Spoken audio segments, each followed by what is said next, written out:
Are you a first-time home buyer using FHA financing to purchase a home, or considering using FHA financing and have questions about how much closing costs may be involved when using FHA financing? My name is Jeb Smith. I'm a real estate broker here in Southern California, and in today's video we're going to look at the actual closing statement from a client who closed back in June who purchased using FHA financing. Now, as I mentioned, I'm a real estate broker, not a mortgage broker, so the information in this video is primarily for educational purposes, only to give you an idea of what your costs would be. Now, keep in mind, each client, each buyer is going to be a little bit different in their closing costs, the rates that are quoted, etc. This is just my client's experience to give you an idea of what you might pay when buying a home in Southern California. If you're new to me, new to my channel, it's all about real estate, helping buyers, helping sellers, guide them through the real estate process. So do me a favor, if you like videos like this, hit that subscribe button and give me a thumbs up if you find the content useful. I always encourage you to leave me a comment if you do have questions so I can go back and address those. But let's take a minute and talk about the client to give you an idea of, the interest rate before we dive into the closing costs. So this particular client had a 722 FICO score. They were buying a $445,000 home, putting 3.5% down. So they were actually quoted an interest rate of 3% by the lender at that time. And now keep in mind, this was back in June, and interest rates right now in FHA are at least 0.25% better than where they were back then. So, if you're considering using FHA, keep that in mind, that rates could actually be lower than my particular client in this case. But let's take a minute and look at the closing statement to give you an idea of what you would expect to pay. From the down payment to the closing costs to taxes, insurance, all of that good stuff. Now, this particular property was in Southern California. It was a condo, and it was a $445,000 condo. I think I mentioned that, but I wanted to make clear. But let's take a minute and pull up that information so we can look exactly at, what the client paid, how much, so on and so forth. So in this particular case, let's scroll back up here, sorry. So as I mentioned, the client purchased a home using $445,000. So the purchase price was $445,000. 3.5% of $445,000. I made myself some notes here that I'm going to go up to, is actually $15,575. So that would be their down payment. They don't have to bring that into escrow, but they do have to put an escrow deposit down when buying the property. And in this case, their escrow deposit was $7,000. And you can see that right up here at the top. $7,000 is what they are putting down as their deposit. Their additional deposit is this $13,786. Now, this is the money that they brought into escrow at the end of closing. You come in with your escrow deposit up front. The final funds are due at closing. So all of this money did not come in at the same time.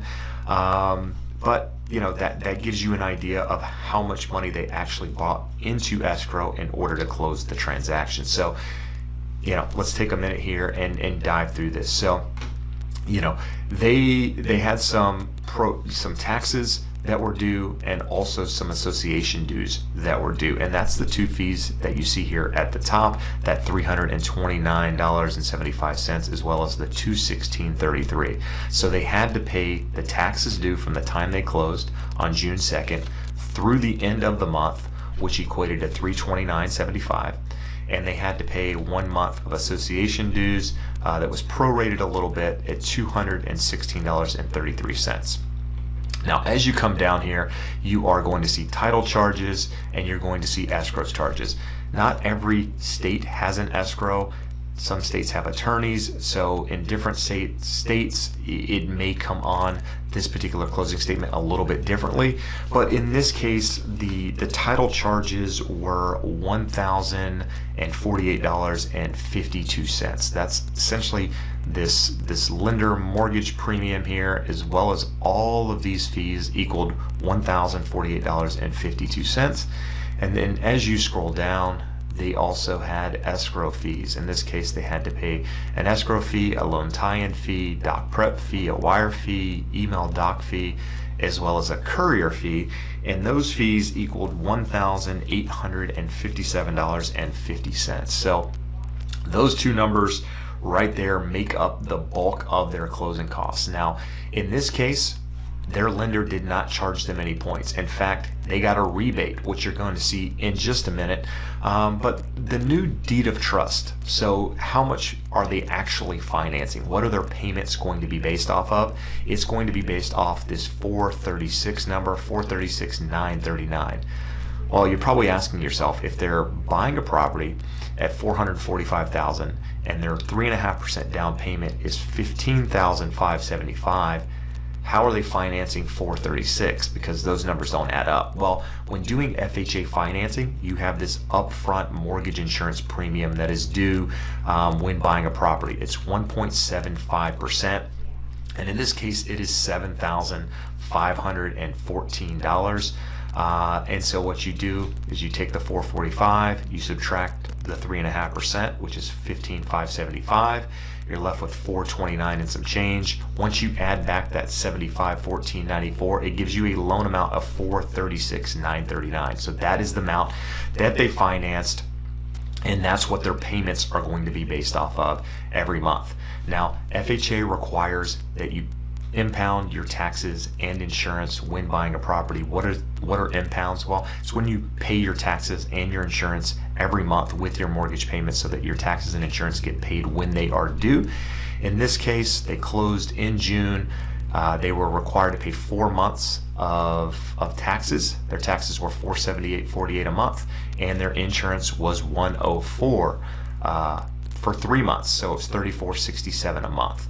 And so they had to impound those, which brings, the totals there to $1,913 and $104. They got a little bit of interest back on this because they closed the second day of the month, and I'm not going to get into that, and that's another video, but essentially they got a little bit of a credit there. And they also got an aggregate adjustment. So even though they impounded this much, the lender said that's too much of impounds, so they actually credited them back a little bit of money. And then, as you can see here at the bottom, they got a credit back from the lender for $1,171. So not only did they not charge any points, any processing fees, any fees up front, their lender, they actually got a credit of $1,171 back. Now, in this case, their credit report was $109. That's really high, but what happened was, in this case, the lender had to order a couple of different supplements to update things on their credit report, so the credit report bill was actually more than it normally would be. And then you go here, you have to pay a year's worth of your homeowner's insurance up front. So 1 year in advance, that equaled that $416. Yes, you have to impound in addition to that, so you had to pay the 3 months of impounds plus that 1 year, so that's $416. And then they had to pay a notary fee of $250, and then association dues again of $235. So ended up coming in, they put $7,000 down, as we mentioned initially when they went into escrow. They brought in an additional $13,000 to close, but they're getting a refund of $317.98. So I don't have the number right here in front of me, but their closing costs at the end of the day were somewhere around $4,500 or so. I'll actually do a calculation here and throw it on the screen because I don't have the number right in front of me. But to buy a $445,000 house, roughly 1% is what they paid in closing costs. Now, each scenario is going to be a little bit different. Your lender may charge you points up front. Your lender may charge you, different fees depending on where you are. The title escrow fees are going to be different. So, but this is to give you a really good idea of how much funds you may need in addition to your down payment in order to buy using FHA financing. So I hope that was helpful in breaking down those costs. But I encourage you, if you have additional questions or something in there that you didn't understand, do me a favor, comment below. I'll definitely go back and address those for you, help you understand them. But I always encourage you to talk to a mortgage broker and have them run the numbers for you. It doesn't cost you any money to have somebody run numbers to give you an idea of how much cost you would pay up front.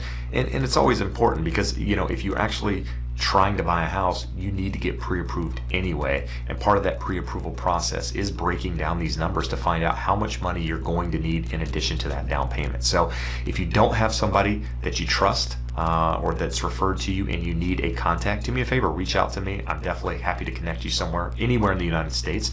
And if you have questions for me, do me a favor, again, comment below. And if you haven't done it already, hit that subscribe button. But for now, I appreciate you taking the time to watch. I appreciate all the support, and hope to see you again soon. Have a great day. Bye-bye.